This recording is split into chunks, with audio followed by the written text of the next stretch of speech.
আগে এটা Kolaghat cricket club একটি আগে প্রথম 5 বছর মার্চেন্ট অ্যাসোসিয়েশন করেছে।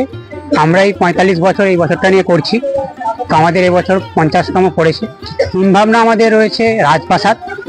আমরা বেসিক্যালি এবছর জোর দিচ্ছি প্যান্ডেল সজ্জা, মণ্ডপ সজ্জা আর ঠাকুর সজ্জার উপর। আদার্স কোনো অনুষ্ঠান আমরা রাখছি না এবছর। লাইটের উপরই এবছর অনেক জোর দিয়েছি, আগের বছরের তুলনায় এটাতেই ভালো করার চেষ্টা করছি। বাজেট তো সেরকম ভাবে বলা যাবে না, তাও অ্যাপ্রক্সিমেট একটু বাড়িয়েই হবে। আমরা আগে আমরা যারা নতুন এবছরের কমিটি আছে বা পুরনো যারা আছে সবাই এবছর থাকবে, যেহেতু এটা 50 বছর। আমরা বৃষ্টি সামলানোর জন্য মাঠে অনেক কিছু দেখতে পাবেন, বাড়ির ব্যবস্থা করেছি। আদার্স অনেক কিছু ব্যবস্থা করব যাতে জনগণরা এসে দেখতে পারে। জনসাধারণের সুবিধার জন্য আমরা যতটা সম্ভব ততটা চেষ্টা করব। আমার নাম অয়ন কুমার বেরা।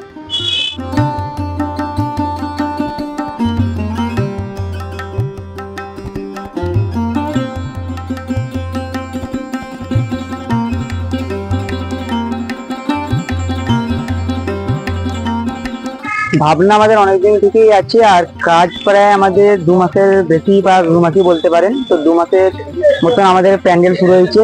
তার মধ্যেও আমাদের অনেক প্রবলেম এসেছে, যেমন জোয়ারের জল উঠে আমাদের মাঠে, প্লাস আমাদের বৃষ্টিও হয়, যার ফলে কাজ অনেকটা স্লো হয়েছে। কিন্তু তাও আমরা আশা রাখবো যে আমরা টাইমের মধ্যে আমাদের প্যান্ডেলকে কমপ্লিট করে আমরা গোটা কোলাঘাটবাসীকে আমরা আমাদের প্যান্ডেল দেখাতে পারবো।